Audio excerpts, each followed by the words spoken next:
Hello दोस्तों, आज हम पढ़ेंगे भारत के भूगोल के बारे में। उसके बारे में जानकारी लेंगे और भारत के प्राकृतिक संरचना को हम मैप के माध्यम से देखेंगे कि उसकी भौगोलिक संरचना कैसी है, पर्वतीय है, पठारी है, कैसी भी है। उसको हम क्या कहते हैं, मैप के माध्यम से देखेंगे। तो आइए चलते हैं, उसके मैपिंग के माध्यम से हम क्या देखेंगे, उसके बारे में जानकारी लेते हैं एक दूसरे से।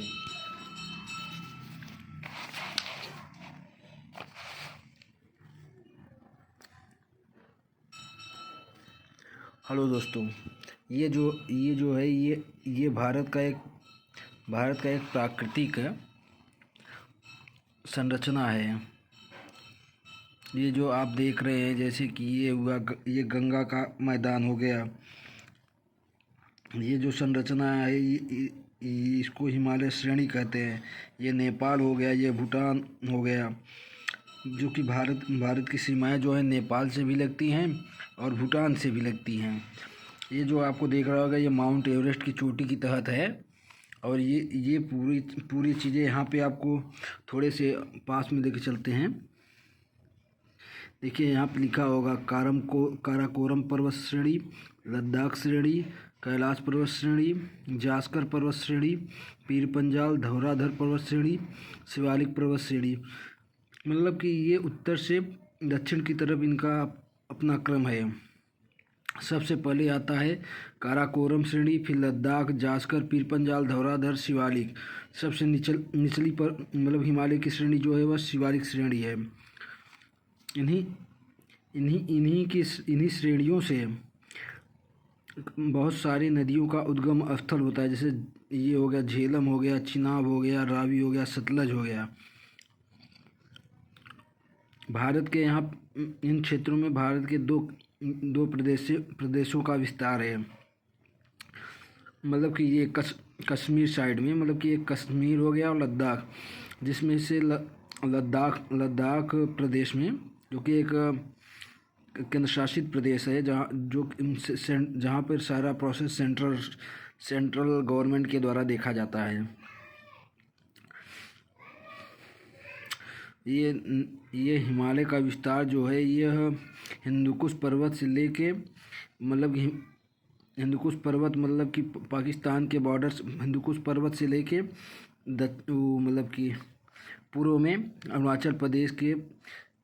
अरुणाचल प्रदेश तक के नीचे म्यांमार की सीमा तक इसका विस्तार हुआ है। इसके बाद आप देखेंगे यहाँ पे ये अवध का मैदान हो गया, ये भिवानी सागर हो गया, पाकिस्तान हो गया, सिंधु का मैदान हो गया, ये सिंधु का मैदान हो गया, ये अरावली पर्वत श्रेणी हो गई। इधर ये सिंधु का मतलब कि ये जो पूरी नदियां हैं, जो ये झेलम है, चिनाब है, रावी है, सतलज है, उन सब नदियों का विस्तार आगे चल के यह सिंधु के मैदान में मिल जाती है। यह जो है ये इसके बगल में भारतीय महामरुस्थल है, जिसको थार का मरुस्थल कहते हैं। इसका विस्तार भारत और पाकिस्तान दोनों में है। उसके बाद ये जो बांग्लादेश हो गया, ये भारत का ये प्रायद्वीपीय पठार हो गया, जो आप देखेंगे इनकी भी श्रेणी है। ये इस घाट को पश्चिमी घाट, इस घाट को पूर्वी घाट कहते हैं। ये बंगाल की खाड़ी हो गई।